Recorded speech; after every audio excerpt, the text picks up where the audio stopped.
Welcome friends, একটা blog ভিডিওতে স্বাগত। স্যার কোত্থেকে এসেছেন যদি একটুখানি বলেন। চলে আসো। বোলপুর থেকে বীরভূমে বোলপুর থেকে এসেছি। বীরভূমে বোলপুর, একদম মানে কবিগুরু রবীন্দ্রনাথের জায়গা থেকে, তাই তো? আর নামটা যদি বলেন। সুদেব দাস আমার নাম। আচ্ছা, আর আপনার? সুবীর ঘোষ। সুবীর ঘোষ। দুজনে কি বন্ধু? হ্যাঁ। কি করেন দুজন মিলে? এখন স্যার আমার সাইবার ক্যাফে আছে। আর তোমার? পড়াশুনো, গ্র্যাজুয়েশন। আচ্ছা আচ্ছা, মানে এনারা একদম সুদূর বলবো মানে রবীন্দ্রনাথের জায়গা থেকে চলে এসেছেন, তাই তো? চলে আসুন এদিকে, আড্ডা হয়ে যাবে একটুখানি। সেই জন্য আমরা এত দূর থেকে যেহেতু এসছেন, সেই জন্য একটুখানি আড্ডা হয়ে যাক আর স্মৃতিটাও ধরে রাখা যাবে। আগে বলুন যে আমাদের দেশে এসে কেমন লাগছে, এটা আগে আপনাকে বলতে হবে। স্যার খুবই ভালো লাগছে জায়গাটা। তাই কি? মানে এখান থেকে যাওয়ার কোথায় প্ল্যান আছে?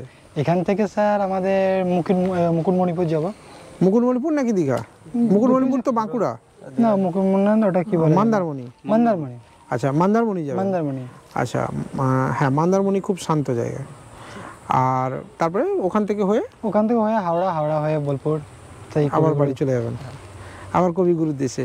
এখানে আপনি এখন যেখানে দাঁড়িয়ে আছেন, এখানে কিন্তু নেতাজি সুভাষচন্দ্র বসু এসেছিলেন, এটা জানেন কি? স্যার শুনেছি স্যার, শুনলাম স্যার, ওই দাদারা বললো। আচ্ছা আচ্ছা, অফিসে যখন এসেছিলেন বললো। হ্যাঁ, মানে অ্যাকচুয়ালি এনারা যখন আসেন তখন আমি লাঞ্চে ছিলাম। আর এমনিতে এখানে আমাদের এই অফিসে এসে কেমন লাগছে যদি বলেন? খুবই ভালো স্যার। আর ভিডিওতে যতটা দেখেন, এখানে এসে কি দেখলেন উল্টো? না স্যার, একবার ডেফিনেটলি যেমন আগে ভিডিওতে দেখি তার সেরকমই স্যার, খুবই ভালো। তাই কি? মানে ওটা বাড়ি বাড়ি বলতে হচ্ছে বলে? না না না না, সেটা কোনো এখানে এরকম কোনো ব্যাপার নেই। না না, এদিকটাতেই অ্যাকচুয়ালি এটা নেতাজি সুভাষচন্দ্র বসুর মূর্তি রয়েছে। আর হচ্ছে এটা আমাদের স্কুলের যিনি প্রতিষ্ঠাতা রয়েছেন, জাতীয় শিক্ষক অ্যাকচুয়ালি। আর এটা হচ্ছে ওনাদেরই প্রপার্টি দান করা রয়েছে। এদিকটা অনেকেই হয়তো জানে না, এদিকটাও একটা স্কুল, এদিকটাও একটা স্কুল। আর যেখানে আমরা থাকি এটা হচ্ছে একটা পাঠাগারে, আমরা বসে কাজবাজ করি বলতে পারেন। আর যেহেতু আমি এখানকার ম্যানেজিং কমিটির মেম্বার, চলে আসুন এদিকে, ম্যানেজিং কমিটির মেম্বার, সেই কারণে এখানেই বসি আর কি অ্যাকচুয়ালি।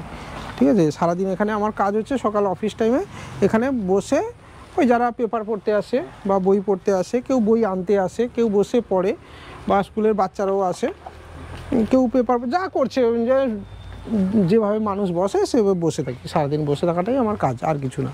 আর এই যেমন আপনারা এসছেন, আপনাদের সঙ্গে একটু দেখা হলো, কথা হলো, কাজ বাজ যা হয় এমনি। তাহলে আপনার ব্যবসা সাইবার ক্যাফে, পড়াশুনো কতদূর করেছেন? Sir graduation complete. আচ্ছা, সাইবার ক্যাফে থেকে ইনকাম কীরকম হয়? বোলপুর তো খুব শান্ত জায়গা বলছেন। স্যার মোটামুটি হয় অ্যাপ্রোচ, এটা তো হিসাব করা এখন নিয়ে হয়নি। আচ্ছা, মানে হিসাবে কিছু নেই না স্যার, মোটামুটি ইনকাম হয়? মোটামুটি ইনকাম স্যার, মানে 5-10 হাজার মান্থলি হয়ে যায় স্যার। হয়ে যায় নিজের খরচ চালানোর জন্য? নিজের খরচ চালানো। বাবা কি করেন? স্যার চাষবাস নর্মালের মধ্যে। নর্মাল। আচ্ছা আচ্ছা, এখানে আসতে কোনো অসুবিধা না?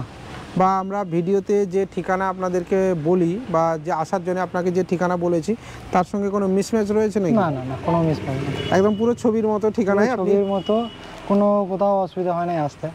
ঠিক আছে স্যার, আপনাদের এখানে আসার জন্য সত্যিই ধন্যবাদ। এনারা একটা ব্যাংকের সিএসপির বিষয়ে এসেছিলেন, তাই তো? Yes sir. তো দেখুন, ব্যাংক সিএসপির একটা ম্যাটারে একটা পেমেন্টের ম্যাটার থাকে, আর সেই পেমেন্ট আপনি যখন করবেন সেখানে একটা ট্রাস্টেবিলিটিরও ম্যাটার থাকে। প্লাস উনি একটা ফিনো 1 লাখ নেওয়ার জন্য আসছিলেন। এবারে ওনাকে আমি বোঝালাম যে ফিনো 1 লাখ বা ব্যাংক সিএসপি, উনি দুটোই জানতে চাইছিলেন। ওনাকে পুরো বিষয়টা বুঝিয়ে দিলাম, যেটা ভিডিওতে মনে হয় আমার বলা উচিত না, কারণ কোনো কোম্পানি সম্পর্কে বলা তো উচিতই নয়। তো এবার ডিসিশান উনি নেবেন। এমনটা নয় যে উনি এসে আমাকে এখনই লাখ টাকা এখানে পেমেন্ট করে দিয়ে গেলেন, এমনটা আদৌ নয়। কিন্তু আমার কাজ ছিল ওনাকে সঠিক গাইড করা। তো আমি আশা করছি ওনাকে আমি সেটা করতে পেরেছি, বাস। এবার বাকি ডিসিশান উনি আমার থেকে সার্ভিস নিতে পারেন, নাও নিতে পারেন, সেটা পুরোপুরি আপনার উপরে ডিপেন্ড করবে। ইভিন মানে আপনাকেই জিজ্ঞেস করবো যে আপনাকে কি পেমেন্ট করার জন্য ফোর্স করেছেন? আপনি এসছেন যখন, পেমেন্ট করে দিন, এক্ষুনি পেমেন্ট করতে হবে, পেমেন্ট না করে যাওয়া যাবে না, এরকম কোনো ব্যাপার আছে নাকি? এরকম কোনো ব্যাপার নেই। আপনি এসছেন, আপনি জানতে পারেন, বাস, এটুকুই। তো আজকের এই ভিডিও এখানেই শেষ করছি। আপনারা যদি মনে হয় যে আপনি আসবেন, আমাদের সঙ্গে দেখা করবেন, অফিসে বসবেন, তাহলে 1:1 আপনি ডিসকাশন করার জন্য আমাদের এখানে আসতেই পারেন। আর পুরো ঠিকানা আমাদের কাছ থেকে পেয়ে যাবেন। চলুন ভাই, আপনাদেরকেও ধন্যবাদ এখানে আসার জন্য স্যার। ধন্যবাদ স্যার।